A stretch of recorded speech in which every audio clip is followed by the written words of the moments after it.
It is 2 o'clock, so we're going to get started. Good afternoon, everyone, and welcome to our occupational exposures to epoxy resins among construction painters, methods to monitor exposures, and urinary biomarkers web seminar showcasing Dr. Dimitar Bello's work. My name is Bernie Mazul, and I'm the Director of Health and Safety for the International Union of Painters and Allied Trades, International Finishing Trades Institute. I'm also a CIH, so I am quite excited to be attending today and learning about painters' exposures to epoxy resins. So, Dr. Bello is a professor in the Department of Biomedical and Nutritional Sciences and Associate Dean for Research and Graduate Studies in the Zuckerberg College of Health Sciences at UMass Lowell. Since 2008, he has also held a visiting scientist appointment at the Harvard T.H. Chang School of Public Health in the Department of Environmental Health and the Center for Nanotechnology and Nanotoxicology.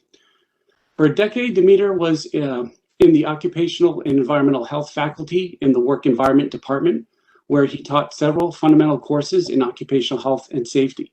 From 2009 to 2018, he served as associate editor for Nanotoxicology and Annals of Occupational Hygiene.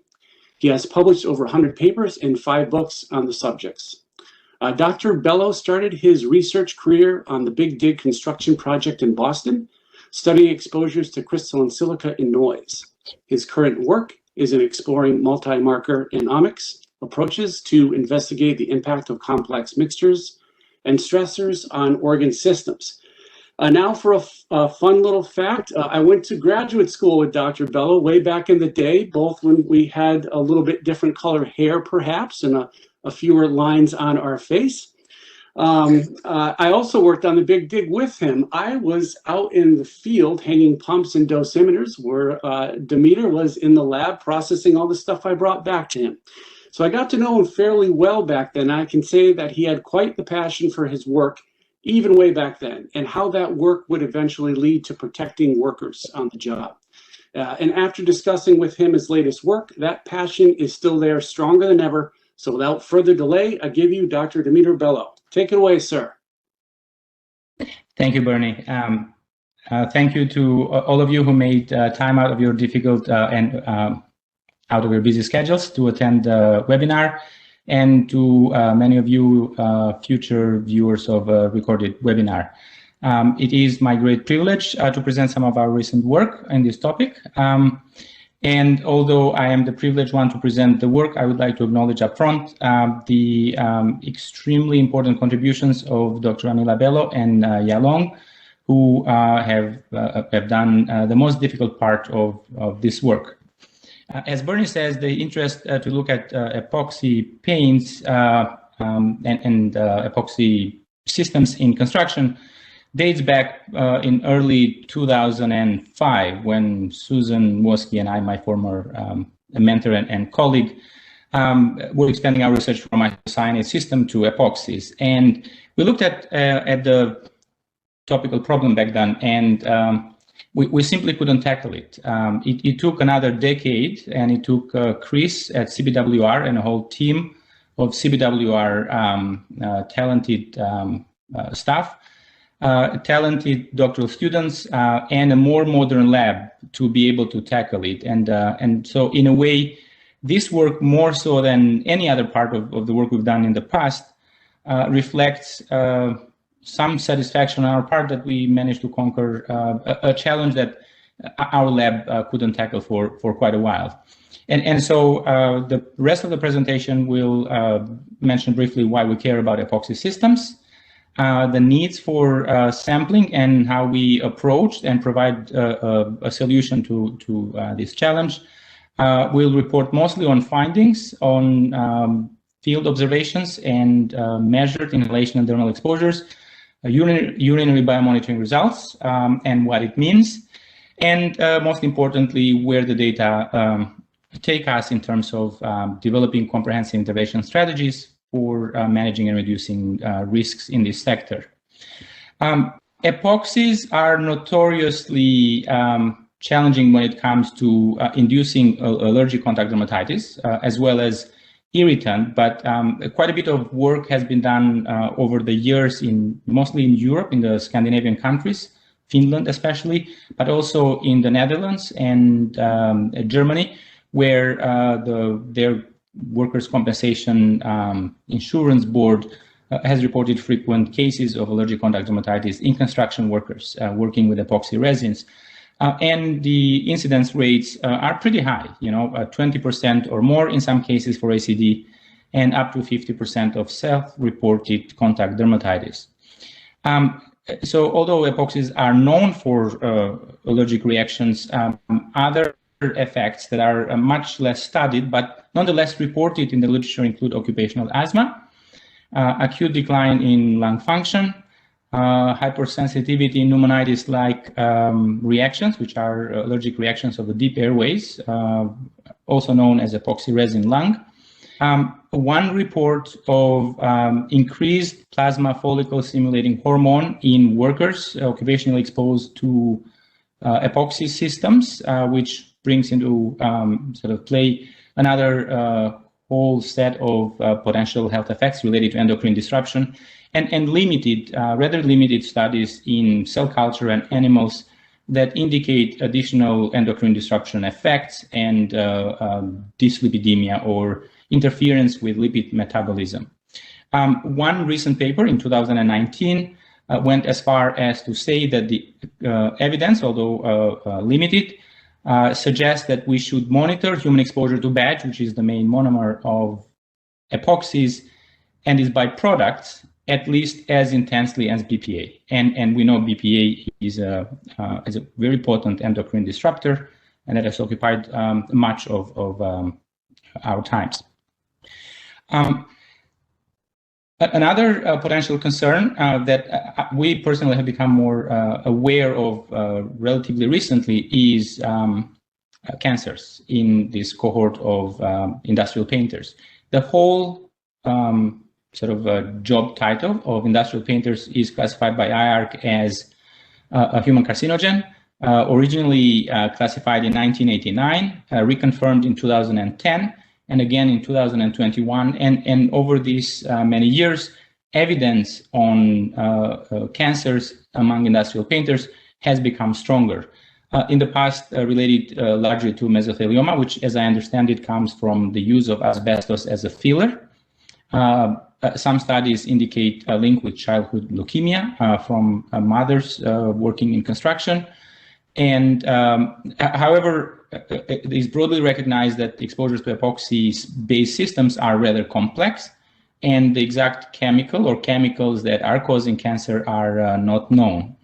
And so for all these reasons, one would argue that it is important that we understand inhalation exposure, skin exposure, and ingestion exposure, all as potentially important exposure pathways. So the real motivation for the study, beyond what I mentioned initially, is that there are really no quantitative exposure data on epoxies in occupational settings, apart from a landmark study by my former mentors and colleagues, Bob Herrick and Tom Smith, and Mike Ellenbecker in 87, 88, which is now, what, 3 decades, where they used an impinger and a total epoxy group method to quantify airborne area samples in bridge painters, actually. And although important and informative and revealing potentially high inhalation exposures, neither the study nor the methods were replicated in the past decades, and that has its basis in part because you cannot use impingers for personal sampling. We know that very well from other systems, and the analytical finish was cyclic voltammetry, I think, or polarography. That technology is rarely found in labs, and so we, as I said, a number of fortuitous opportunities came together, including the CBWR support. We became more experienced with this reactive system, more experienced with mass spectrometry, with more support with talented doctoral students from chemistry who were willing to take on these challenges, and decided to look carefully at this and see if we can develop quantitative methods, develop analytical methods for both inhalation and dermal exposure, conduct urinary biomonitoring that would complement field observations and exposure data and work practices so that we could then get a better picture of opportunities for interventions. The analytical details and most of the details of the work can be found in these two recent publications, which the one on biomonitoring is open access. You can find it and download easily from the web. The other one, you can reach out to Jessica or any one of us in the group, and we'll be happy to provide a copy. Epoxies are used widely as protective anti-corrosion coatings in steel structures, and corrosion is a big deal. Losses estimated at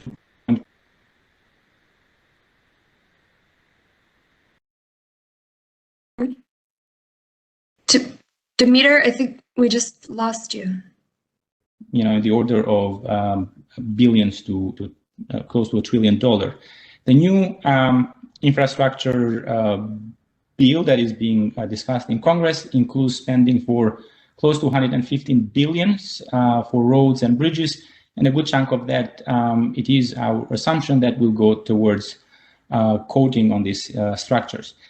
EU has invested close to 43 billions in new wind farms. They are produced, the blades are made of epoxy composites, and then the coatings of steel structures that go under the sea also include epoxies. And there are thousands, perhaps millions of workers exposed to these systems on a regular basis worldwide. So there's plenty of opportunity for coming into contact with these systems, and industrial coatings are one such things, but then grouts and terrazzo work also include a lot of such epoxy formulations with variable chemistries. In our work, we have come across wind turbines and bridges and bridge parts, tanks for storage tanks for water or other products. Nuclear reactor domes. This is right at my lab.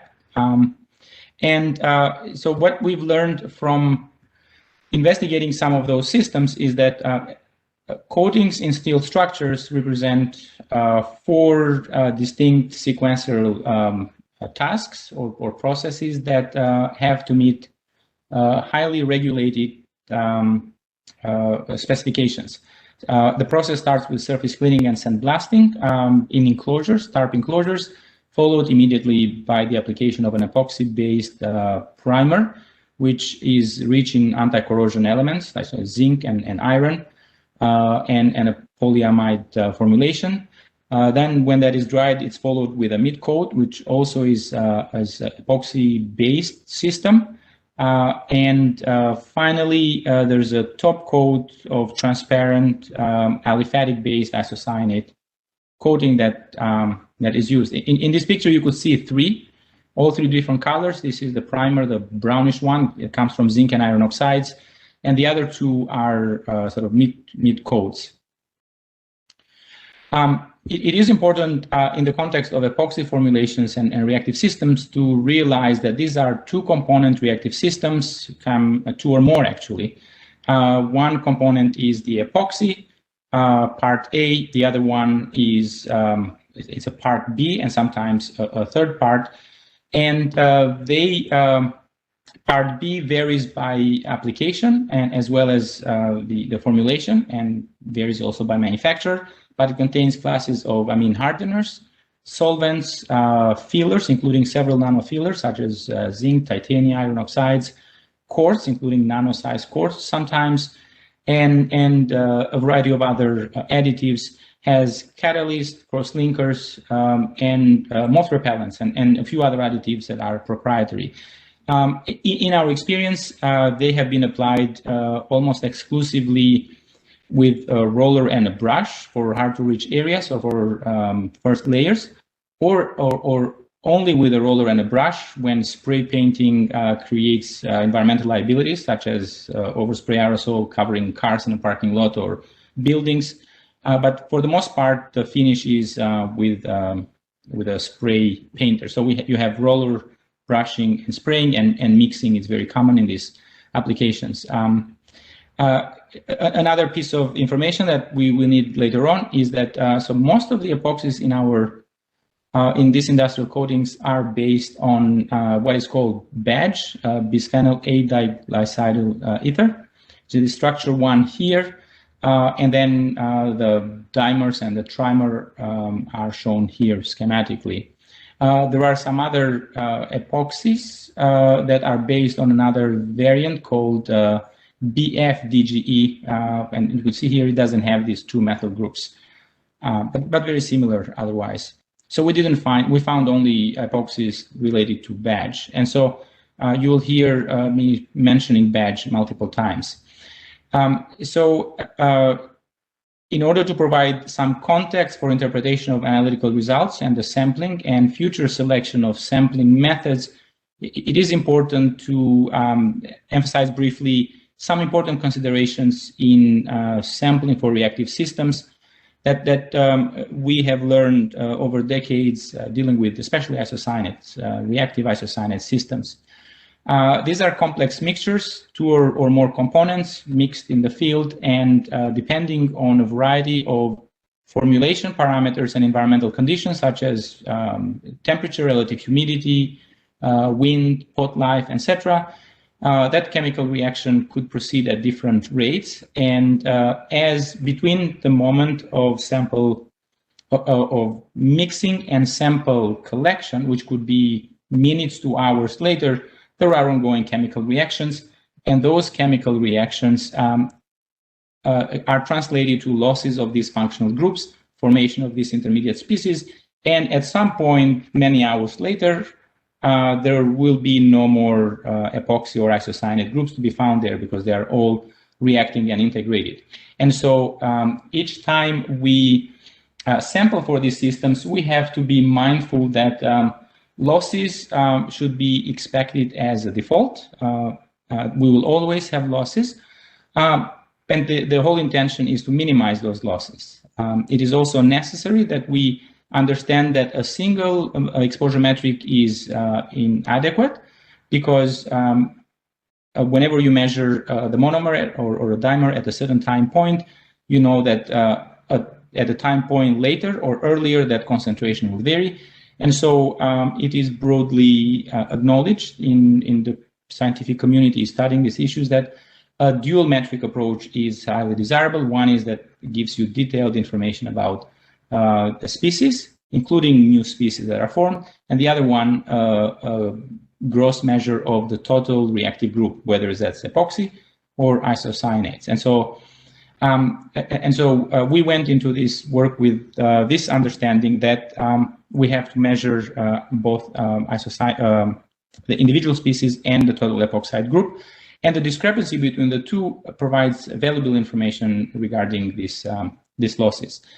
And then find suitable methods for characterizing both inhalation and skin exposure. So the overall approach is extensive field observations by trained and experienced industrial hygienists and researchers, actually, where we collect contextual information that's relevant to understanding and interpreting the findings. Personal inhalation exposures, I will talk a little bit more about the sampler. We used skin exposure and the approach we used, and then urinary biomonitoring and investigating cross-shift changes. I like to mention here that we understand how desirable it is to also have plasma samples in these workers, and believe me, we would love to do that, but the logistics of this work, we found them to be prohibitive of attempting to collect plasma samples as well. So the sampler CIP10MI it's a novel concept, and we have used it successfully for sampling reactive fast cure SPF applications based on MDI, as well as aliphatic isocyanates in spray painting applications, and we adopted that for epoxies as well. So this sampler is tubeless, has an integrated battery, has a rotating cup, and takes about 2 mL of a solution of your choice. In this case, we used dimethylformamide, which is an inhibitor of polymerization reaction of epoxies, It spins at 6,700 RPM and pulls in 10 liters a minute, and you can turn the cup upside down while it rotates, and the centrifugal force is so strong that no liquid will spill. And it's an integrated system. It's small, portable, fairly robust, and ideal, I think, as the only sampler that offers the advantages of a solventless sampler and solvent sampling. So it's like an ideal impinger in that regard, because sampling in the medium, in a liquid medium, provides highly efficient mixing and stabilization of such reactive systems. SIP10MI is good for spray applications that are characterized by large aerosol mass median aerodynamic diameters, 10 to 20 microns, and would not do as well if particles are very small. So we have to be mindful of such a limitation.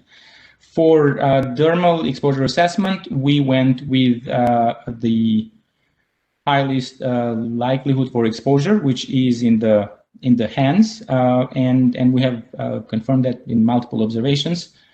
And because this is initial work, we decided to either use thin cotton gloves, medical grade cotton gloves, when the workers agreed to use those on top of a nitrile glove that we're wearing, or if they didn't want that, then we settled on collecting the gloves that they used at the end of the task, and we'll transfer them into a jar with dimethylformamide, which I think inhibits the reaction and sort of freezes that polymerization in time, followed by regular sample prepping in the labs to analyze them for epoxies and total epoxide group. For this particular work, we have 4 mid-coat applications, 8 top-coat applications. We also brought in several sites from SPF for comparative work. And these are diverse sort of applications with spraying and rolling and brushing, helpers, bystanders. They use priming as well as mid-coats. And we have 14 pre and 17 post-shift urine, 24 and 26 for top coats. These are isocyanates based. And then we have about 14 each for SPF workers. Briefly, for the analytical chemist in you, so the method for analyzing epoxy monomer, dimer, trimer is mass spectrometry. And here you could see the selected ion chromatogram for each of these analytes, the monomer, the dimer, the trimer, the tetramer, with fragmentation patterns, good analytical reproducibility and recovery. So we feel comfortable, and with internal standard for badge. The total epoxy group, the concept is rather easy and is based on ASTM standards. You take the epoxy mix, you titrate it with HBr, hydrogen bromide essentially, that's produced in situ. And then you titrate the excess bromide at the very end, and you measure the excess bromide, and you find the total epoxide group by difference between the amount that was added and the amount that remained. We did that using ion chromatography. This is a typical trace of the bromide ion. The challenge with this particular method is that because concentrations vary so much, it's very difficult to find a range that would work well at high concentration of epoxides and low concentration of epoxides in samples. So Yalong has done fantastic work trying to figure that out and do that reproducibly. Briefly, so the reference materials, which these are approved materials, and these were the only materials we saw across multiple sites in the Northeast. Have high content of it's about 20% of the monomer, and at the end here we compared the total epoxide group calculated from mass spectrometry by adding all the analytes and the total epoxide group measured directly by ion chromatography. So the ratio of the two is an indication of but possibly two things. One of them is the percent of species that cannot be measured by mass spectrometry or chromatographic techniques because they are too big or they are lost. We don't know what they are. So it's about 10 to 20%. So that's pretty pretty good actually.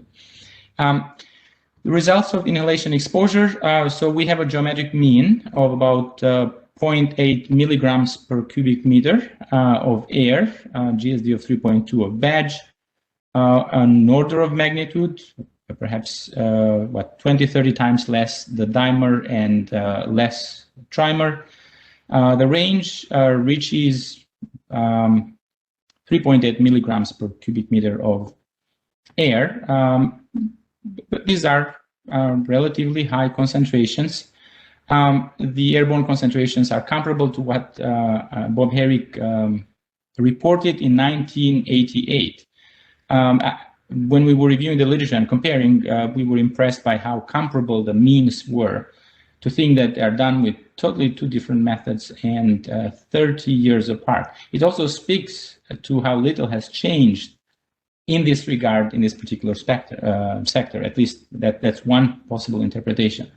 But the maximum value is much higher, and we found them in these TARP enclosed settings or enclosures, and very similar observations to the isocyanate coatings on ridges. You look at the actual dermal exposures. Please don't pay much attention to these figures to the left, because we'll visit them later on and discuss them in more detail, but a variety of different types of gloves in use and a variety of different types of PPEs.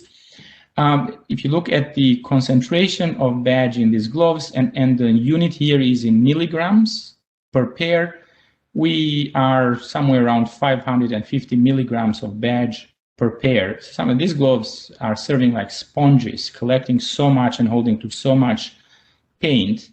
And ranges that reach 2 grams per pair. And we also had some calculation of normalized rate per minute, but that is less important in this context. And comparing the two methods for skin and gloves, in the case of gloves, the total epoxide group by mass spectrometry agrees very well with that by ion chromatography. Correlated well in the case of air samples, but a much higher bias in the case of mass spectrometry. So at higher concentrations, there appears that we are underestimating the total epoxide group by LCM-SMS. But these are confirmatory observations that provide some confidence to the results. So high potential for inhalation exposures, high potential for dermal exposures, observations of dermal exposure, and a variety of different work practices, PPEs, and also how workers perform the task. So we were interested in seeing what the biomonitoring results would reveal. And fortunately, there are two studies conducted in 1981 by Klimi et al., very detailed, using radioisotope badge. And the synthesis of those observations in animals, I think it's in rats, pretty much confirms that badge is metabolized quickly by epoxide hydrolase into what we call this badge with one water. So one of these two epoxide groups get hydrolyzed. This gets hydrolyzed very quickly then. This is a lot faster. So badge with one water gets transformed to badge with two waters very quickly. And then there are also some other slower rate biotransformation pathways that I think break down these rings and side chains. Monooxygenases, mostly in the liver, could further process badge 2H2O to BPA diol, which is excreted in the feces. And this process is relatively fast. And there has been a report of another biomarker called badge H2O HCl, where one of the badge molecules is hydrolyzed with water, the other one with hydrochloric acid.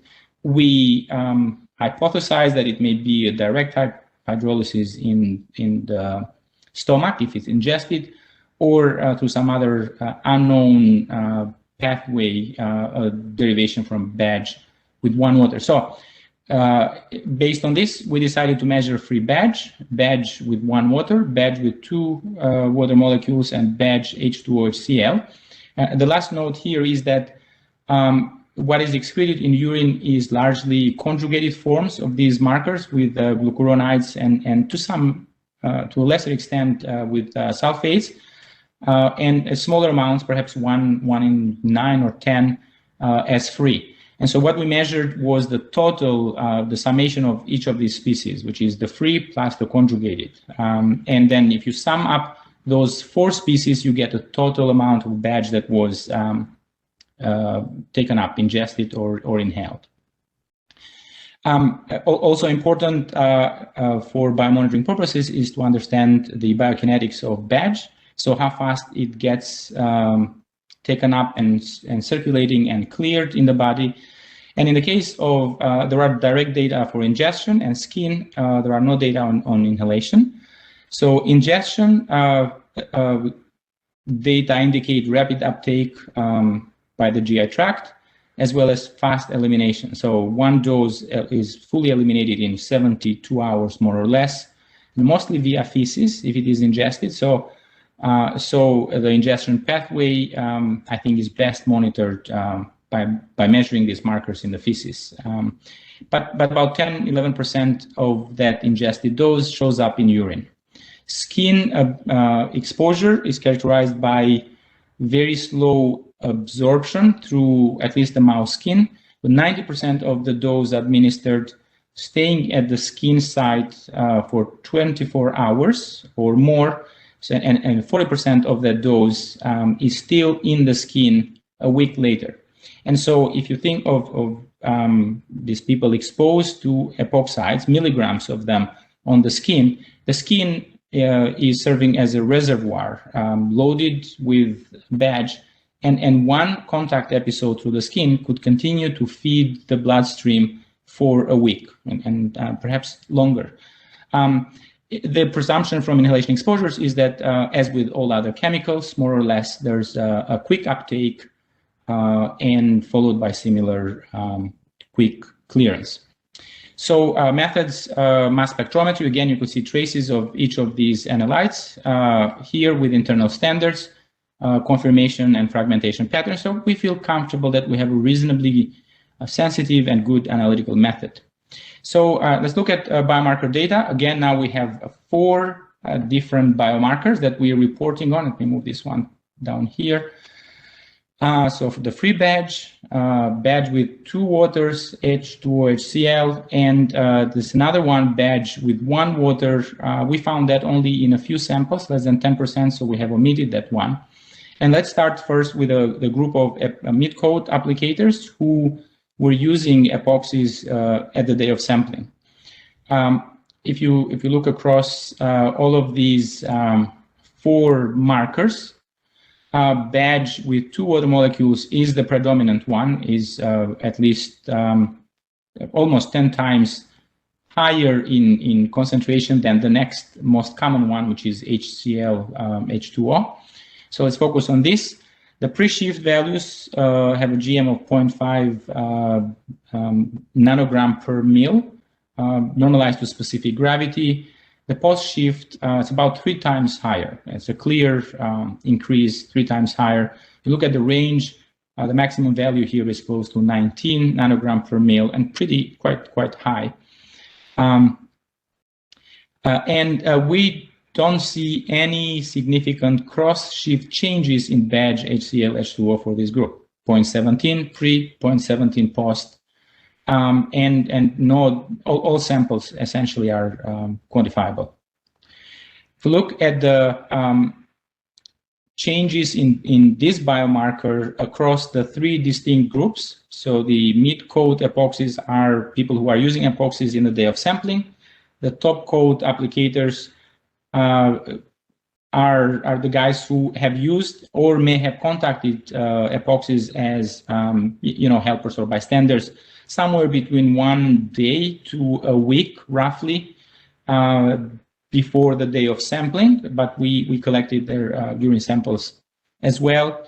And the reference group or comparative group rather, spray polyurethane foam applicators for whom we have no indication that they may have been exposed to epoxies.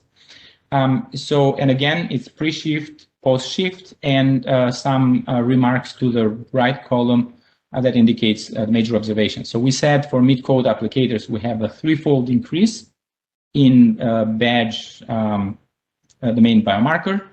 In the case of top-coat applicators, notice that their pre-shift concentration of badge 2H2O is higher than in mid-coat applicators by 30%.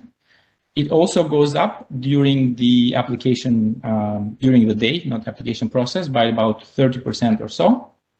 And it's about 3.7 times higher than the values in SPF workers for whom we don't see any cross-shift changes. And so badge times 2H2O seems to be both a sensitive marker because you could see cross-shift changes that fit logical patterns, and also a robust one, as you could see, rather stable concentration across groups. Based on the data from the SPF workers, we have suggested that a maximum value of somewhere around 0.5 nanogram per mil be used as a threshold that separates non-occupational exposures from occupational exposures, in the sense that if the urinary levels of these biomarkers are above 0.5, that indicates a likelihood of occupational exposure for the most part, and the higher the value, the higher that contribution.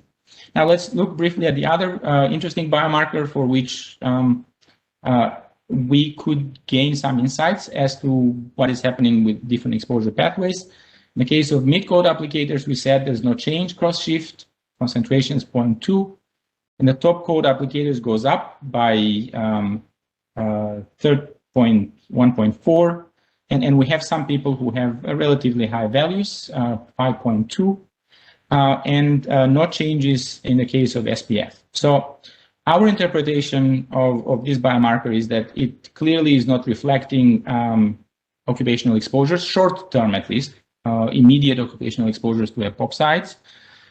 It could reflect the fact that it's going up in top-coat applicators.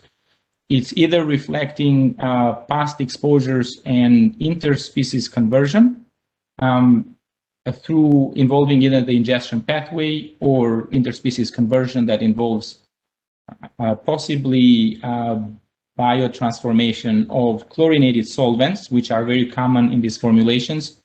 Or then there may be something else that we are missing here, but we couldn't come up with a clean explanation of this particular, the meaning of this particular biomarker. And again, mid-coats clearly different from the SPF and the top coats, and a substantial increased cross-shift, which is comparable to what we have observed for isocyanate coatings in top coat applicators, which is about 2.5-fold increase. So I guess a good question is how come these people are getting quite a bit of epoxy exposure that can show cross-shift on the day of sampling. And if you look at the PPEs that were used at these sites, quite variable, but one from thin and thick cotton gloves to polymer-coated gloves. These were very common, to nitrile gloves, and some like these, for example, we talked to this worker, and he said that he had gone to a store and had gotten this thin, breathable nylon sleeve to help him manage his contact dermatitis. And so that brought up an important question to us as to what is the protective effect of these types of garments and gloves. And then here you also could see no gloves at all, especially large areas of the forearms, neck, head, and hands sometimes covered with a protective garment, so opportunity for exposures. And in some cases, the best possible they could do with rubber gloves, respirators, full Tyvek coverall, and the like. So summarizing across the different sites, our observations, mid codes are the blue bars, and the top codes are the orange bars. And you look at respirators, about 10% of people didn't wear any respirator. About as many wore half face OVC, about 20% a full face OVC, some wore N95s occasionally. And this is pre-COVID, by the way, all of these data collected. But none of them wore any supplied air respirators. In terms of gloves, the polymer-coated gloves were very common. The ones that you get at these stores like Home Depot or Lowe's, thick, with a thick polymer coating, and they appear to be behaving like a sponge, collecting large amounts of contaminant and containing them there. And variable practices, nitrile gloves, about 15% of those cases. And coveralls, standard clothing was very common. Cotton coveralls was as common, and sort of polyethylene Tyvek type of coveralls only in 10%. That, I think, triggered us to conduct permeation and penetration study. Mike Millett, now Dr. Mike Millett, and a successful industrial hygiene practitioner, went through some painstaking efforts to set up a system that could actually test the real formulations using a process that resembles what workers apply on sites, in a setup that allows us to investigate permeation and penetration. So we used a NEP code approved formulations, zinc-rich primer and mid-coat, the exact things that we saw on sites. Primer, a 3-component system, mid-coat, a 2-component system. You spray them horizontally, adjusting to have comparable mass loading on these membranes. So here, this is the setup that Professor Yost at the University of Washington has used successfully in body shops over a decade or more ago. And then you have a filter on behind the membrane, and you collect the filter at the end of sampling. And so we conducted time course studies and measured the epoxides after that. So latex and nitrile gloves, we tested Tyvek and PP coveralls, and a cotton shirt to reflect exactly the most common membranes that we saw on site. And we also looked at these types of fabrics and some of the fillers. This is a zinc dust filler that has small amounts of submicron particles. This is the case of a latex glove, which was the worst case scenario. And for latex gloves, and this is the concentration of the badge. It's another acronym for it, but it's the badge monomer, and normalized to surface density, nanogram per square centimeter of the filter.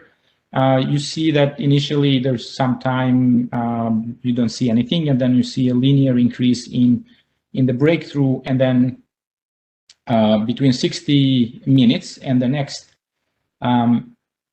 testing at 120 minutes, we didn't see anything. And we see some cases of clear penetration when there are defects on the membrane and the paint goes just straight through. You could see that here, and we also used a pink dye to visualize those cases. So, I mean, this was the worst case scenario. Here we summarize some calculated protection factors for some of these garments, and even the worst one, latex, for zinc-rich primers that are thick, very viscous, and have a high content of sort of these fillers. The latex seemed to protect exposures by 4 orders of magnitude, and Tyvek did very well. And for the intermediate coats that have more solvents and are a little bit more less viscous and have less fillers, again, these membranes do quite a good job. But apparently nitriles consistently do very well with these systems. We saw very little of that. And the Tyvek coveralls did very well, and we see similar things with the isocyanate coatings. And I would like to know that this paper hasn't been published, and so I would kindly ask that we don't distribute this data, since it may compromise Mike's ability to publish the paper. This is the summary slide for the epoxy component, and I have a couple more slides to link it with the top coat applications. And the summary is that we believe we have developed two useful analytical methods that give us a complete picture of the different epoxide species and total epoxide group. We have successfully used the CYP10-MI for sampling of personal exposures to airborne epoxies. The approach we used for potential skin exposures is useful, but we could see multiple variants of an adaptation of a similar method to collect additional, more refined information on dermal exposure. The urinary biomonitoring, in our opinion, appears to be successful, with badge 2H2O to be a reliable and useful biomarker for routine biomonitoring purposes. And the overall data suggests that there is opportunity to improve the exposures, the controls for exposures in these workplaces. And so we'll talk a little bit more about that.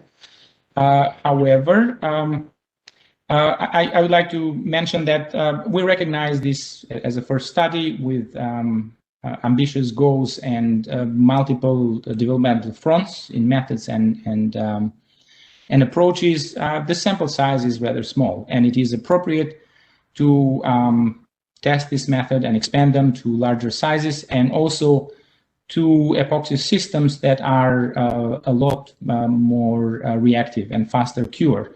And much like reactive MDI and aliphatic isocyanates, there are epoxy formulations that would cure within the seconds. And one of those is the epoxies used on the lids of beer cans. So in those cases, I think the discrepancy between epoxide species and total epoxide group would be a lot bigger. And so it's worth to continue such investigations. Now, I would be remiss if I didn't mention something about the last layer in this story of the top coat. We presented a webinar close to 2 years ago now that focused specifically on top coats and aliphatic isocyanates, and with a very similar layout of the methods and the approaches and testing of garments. And I want to summarize briefly what the main findings were in this one slide. About 60% of urinary biomonitoring data exceeded the biological monitoring guidance value for the monomer of HDI, which is HDA, measured as HDA in urine. That we saw a 2.5-fold increase cross-shift in the geometric means, much higher increases for certain individuals.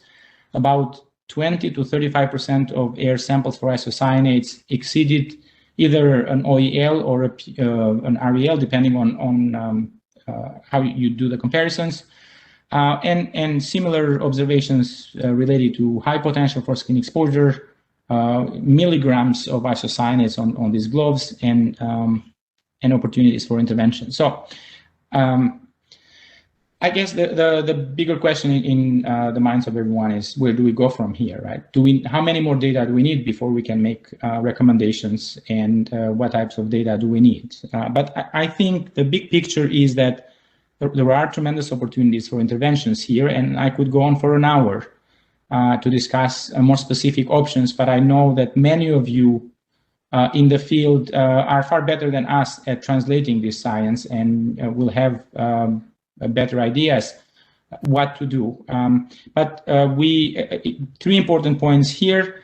The first one is that we have been talking with Chris and the whole R2P team at CBWR to develop a more comprehensive intervention package, not a piecemeal approach that, oh, change the gloves or change this, but a more comprehensive package that will hopefully make a significant dent in improving these conditions. And that includes engineering controls and PPEs, addressing the issue of heat stress and dehydration, which in my opinion is a bigger piece of the puzzle of compliance with PPEs, improvement in work practices, awareness and training, and some other components of it.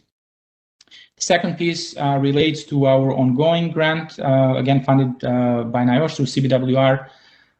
This second cycle focuses almost exclusively on developing methods and exposure and biomonitoring methods and data for Part B components, with a special focus on amines, solvents, NG nanomaterials, fillers, and anything else that we find of particular interest down the road. And the third one is my own sort of reflection. As I was putting together the slides last night and was talking to our colleagues, and I have to admit that I haven't had this conversation with Chris yet and the CBWR people, but it is my personal feeling that the data suggests that we ought to take on a more ambitious biomonitoring of exposures and effects role with industrial coating and painters, because all the evidence we have indicates to potential problems that we can address, but we won't be able to address them efficiently until we understand how much more variable the practices are, how much more higher and problematic exposures could be, how much more diverse the chemistries of these formulations are. And so we did a study in the Northeast. The findings could be quite different in the Midwest or the other regions. And so I think scaling up would be beneficial in a variety of reasons. And whether that happens or not will depend on subsequent conversations. But I do believe that CBWR is uniquely positioned to make a profound difference in this aspect. And with that, I would like to thank our wonderful industry partners, the workers and the contractors who agreed to put up with us on those sites, including at times third shift on live 4-lane traffic in the middle of the night with police officers on the side and workers trying to give us a biological sample or to find the sampler. Several of our graduate students who worked diligently to deliver on our promises, Rebecca and several more, Susan, Mike, who were part of the study in the past, and to many of you who, in a way or another, have contributed to the success of the work of this group, rather, by providing feedback, by encouraging us, by supporting us, by helping us, by providing ideas. And I would like to close with the call that please do reach out to us with feedback, input, criticism, suggestions, and most importantly, let's make the most of this opportunity to push the field forward. And with that, I would be happy to take on some Q&As and turn the screen in this digital world to Chris. All right, thank you, Demeter. Really great presentation, and we got a lot of questions. I have to say this is the first time someone's asked questions both in Spanish and Albanian, so there's a lot of interest in it. We did receive some questions during the registration process, so we're going to hit on some of those first, and then we'll try to get to the ones that have been asked live. Demeter, do you have a little bit of time past the hour? Yeah, that's fine. I can be here for an hour if needed. Okay, so we're gonna go past 3 o'clock Eastern because I think there's enough questions and good information that have come in. But I'm gonna just jump right into it. It says that will these epoxy resins cause chemical sensitization? My short answer is yes. There's extensive contact dermatitis literature. Mostly coming from Europe, confirming without a doubt that epoxies do cause allergic contact dermatitis and irritant contact dermatitis, and the frequency in some of those reports is high. The potency in some of those papers for some is high, and I can point to specific references for these statements, and they are all in our recent papers that we've cited. So yes. All right. I'm wondering if you can stop sharing your screen unless you wanted to refer back to the slides. Yeah, I can do that. and the questions just keep coming in. There's a question about the testing and the sampling. Who can actually conduct the type of testing and sampling that you're conducting in your research, Demeter? To the best of my knowledge, right now we are the only group that has managed to do this, and we have the experience to do both sampling, analysis, and interpretation of data. But now that there are published methods and published protocols, I could see many talented chemists and many labs setting these methods up. We'd be happy to help both with sampling analysis and consultancy as it aligns with project goals and NIOSH priorities, and also help transitioning the methods if needed. Thanks. You know, you had flagged in your presentation that one type of glove was far superior to the other in your test. So what type of gloves can be used? Particularly, you know, we've got no occupational exposure levels for so many of these chemicals, and there's not a lot of information from manufacturers. Another question just came in. Do you find the overall health warnings and PPE recs on the SDSs to be adequate? So I'm wondering if you can talk a little bit about that group of questions. Happy to do so. So I've been studying, let's say, isocyanates for over 20 years. And whenever I go to Home Depot to get glue or some other products, I look at the shelves and I see these do-it-yourself spray polyurethane cans.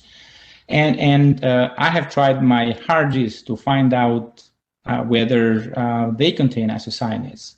And I know some of them do, and it's not there. And if I cannot find it, I would not expect many of you to be able to find it. And so the labeling and the reporting scheme in these SDSs is outdated, it's deficient, it's quite deficient actually, and it's not helpful. It's not my job to say who should provide the information on the performance of these gloves and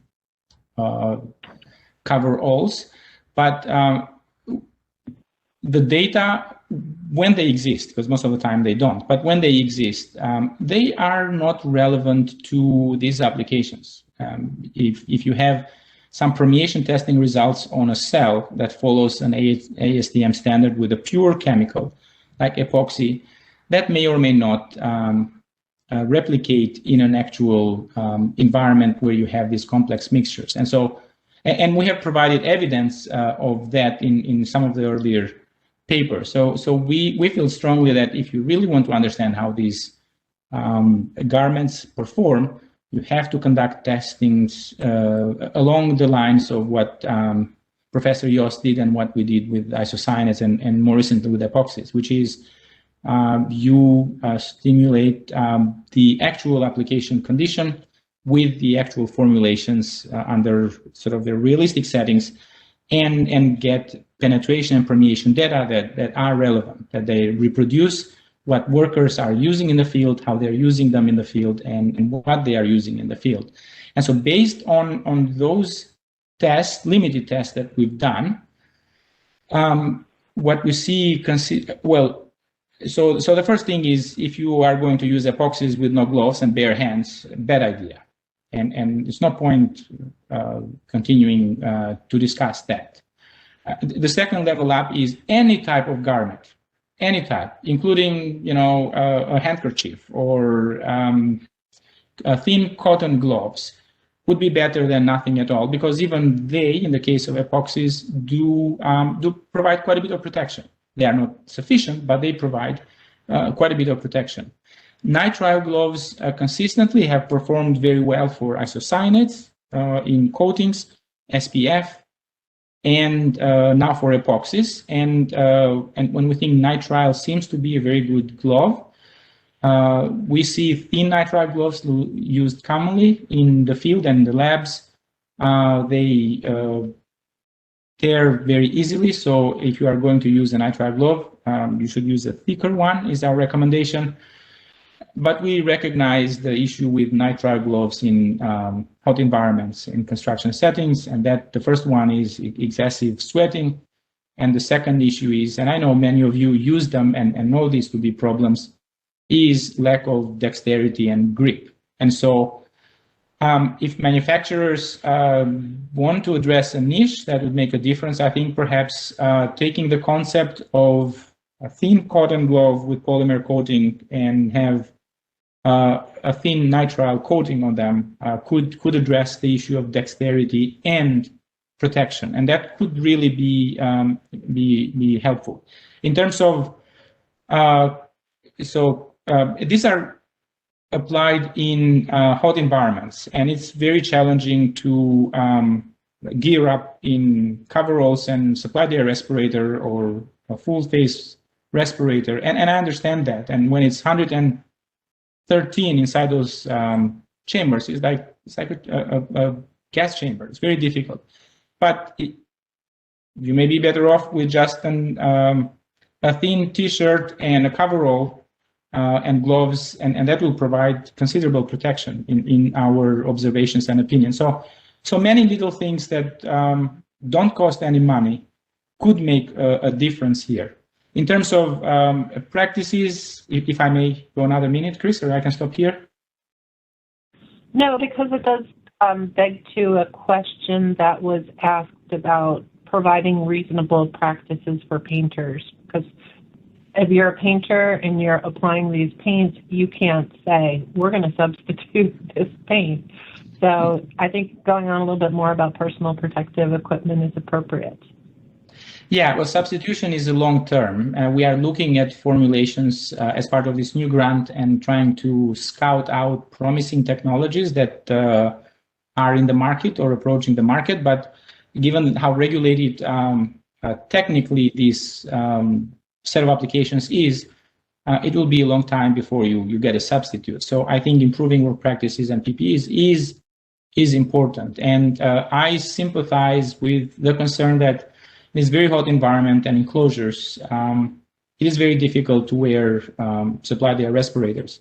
And I personally, well, our team thinks, based on observations and discussions, that you cannot address the issue of compliance with more protective PPEs without also addressing the issue of heat stress, which our observations and some biomolecular measures in these workers indicate is as big an issue, and we haven't touched it at all.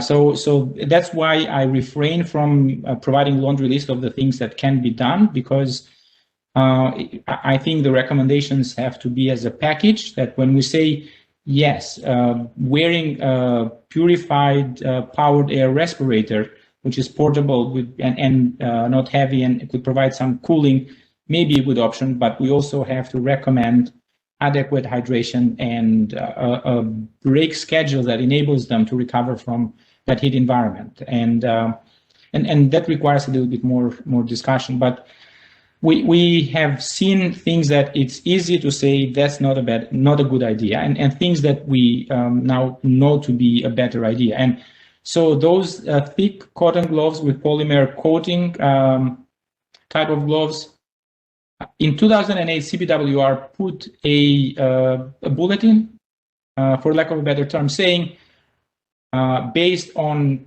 good hygiene practices and wisdom, no data whatsoever, that those are a bad choice. And all the data we have now, extensive, indicates that they are perhaps the worst option of them all, because they are a sponge. They accumulate grams of these formulations. And so if you are going to use these epoxies or isocyanates, make sure you wear a nitrile glove and wear it underneath. And I know it's not ideal, but those gloves are not protecting you. And cover the skin with a thin, either a Tyvek type of coverall or even cotton clothing would be better. Well, I'm glad we were kind of right in 2008, because I was involved in that project. So it's good to hear we didn't make a big mistake. This question should be pretty straightforward. What's the guidance value for badge in urine? Well, based on our review of the literature, we didn't find any guidance value. Because there's none, there haven't been any studies to back that up. We recommended sort of a reference value of 0.5 nanogram per mil based on our data, which is a threshold to separate occupational from non-occupational exposures. We're looking at some health effects related to these exposures and heat stress and other things. And my suspicion is that when those data have been fully curated and published, we may be somewhere between 0.5 and 1 as a guidance value. So the guidance value has a special meaning, the biological monitoring guidance value, and relates to specific health effects. So if we say a guidance value of 1, it implies that below 1, you prevent a certain health effect, and the biomarker reflects that health effects. And we don't have that link right now. Right now, we have only a link related to biomarkers and exposures and best and hygiene practices. So we don't have one officially, and I think if we scale up this research now that we have the tools, we should be able to set up a guidance value for biomonitoring purposes. Here's one that came in through the chat. Is there a direct connection between the development of blood disease such as leukemia and the use of epoxies? Chris, I'm sorry. Would you mind repeating it one more time, because I was looking at one of the questions and I was focused. For direct connection between the development of blood disease such as leukemia and the use of epoxies. Yeah. There is no evidence making that direct link. Actually, the earlier studies in the 80s sprung out of the concern and an early study that epoxies might cause DNA damage and hence cancer, because they have the capacity to bind to DNA and bind to proteins. There hasn't been much since then in terms of mechanistic studies. But there is no evidence suggesting that epoxides or epoxies do cause cancer, at least to the extent that I know the literature. We have to remember that epidemiological studies are looking at the industrial painter and a whole suite of stressors. And those stressors include mixed chemical exposures. It's a kitchen sink of a formulation. And any one of those or a combination of those may be the culprit. So I would not rush to make an immature or wrong statement. But the evidence, there's no evidence directly linking the epoxy to cancers. It may be the whole formulation, or it may be some component in the formulation. That is something that is worth investigating in the future, because if you are to remove the cancer risk, you have to remove the carcinogen from those formulations. Thanks, Dimitar.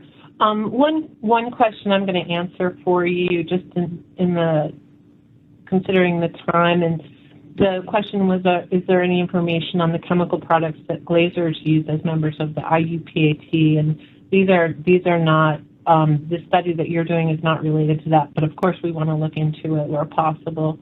Collectively, both Dimitar and CPWR.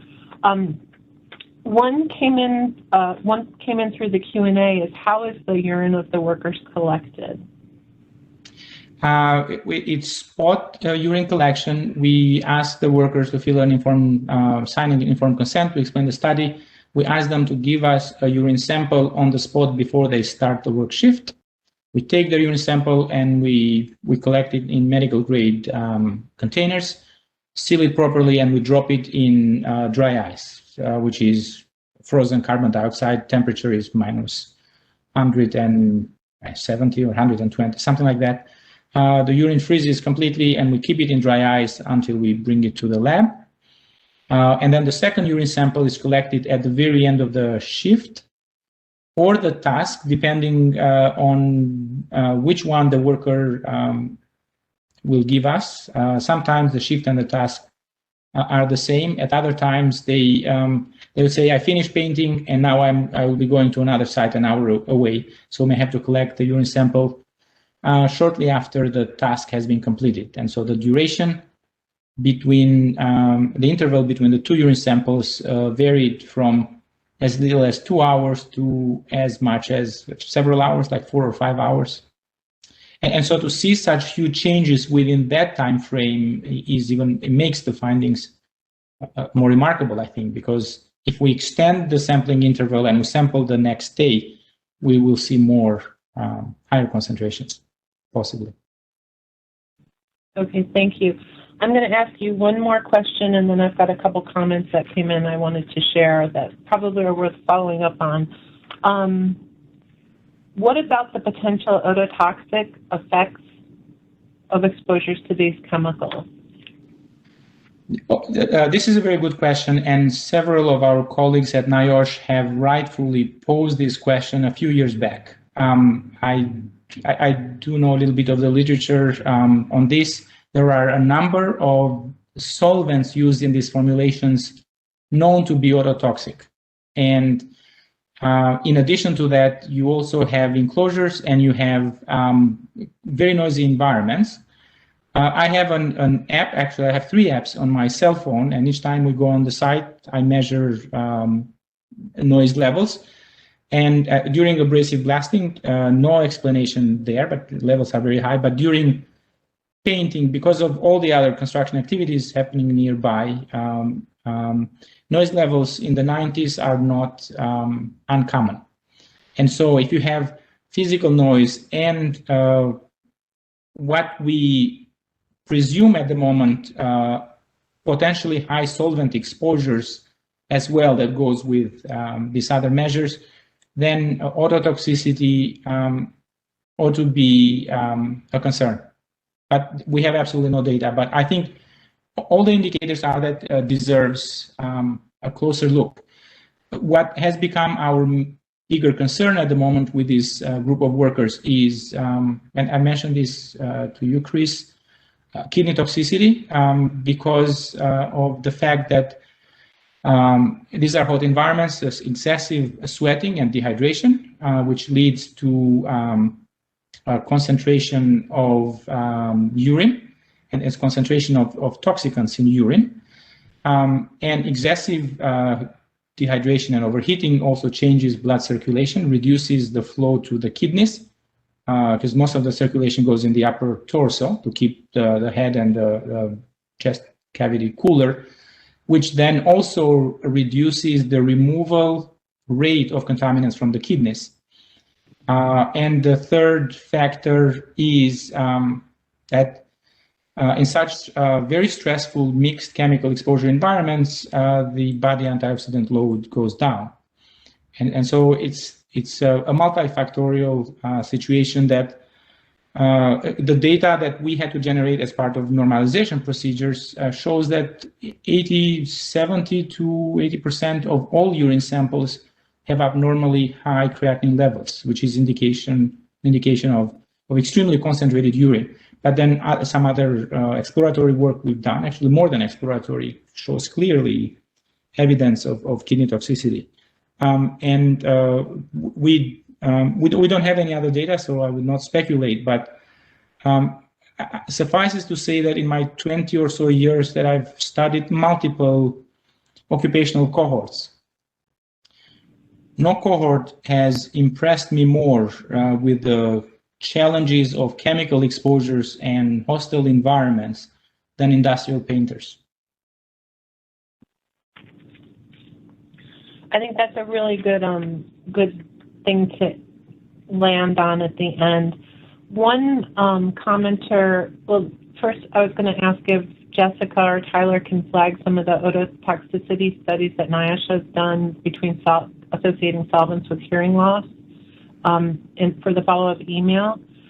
But one commenter, and we'll flag that person for you, indicated that in Germany, they add a reactive diluter to the products, which apparently results in the exposure concentrations after mixing decreasing sharply. So I'm not sure of that research, but I think it's worth following back with that commenter. So if we can flag that person, so maybe Demeter or CPWR can follow back.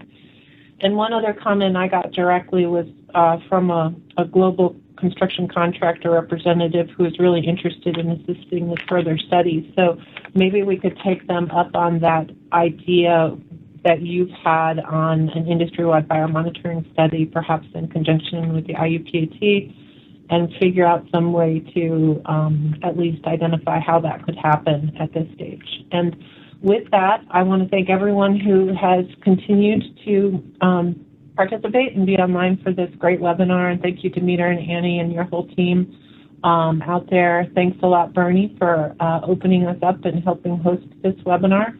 And I hope everybody has a great afternoon. Take care. Thanks all.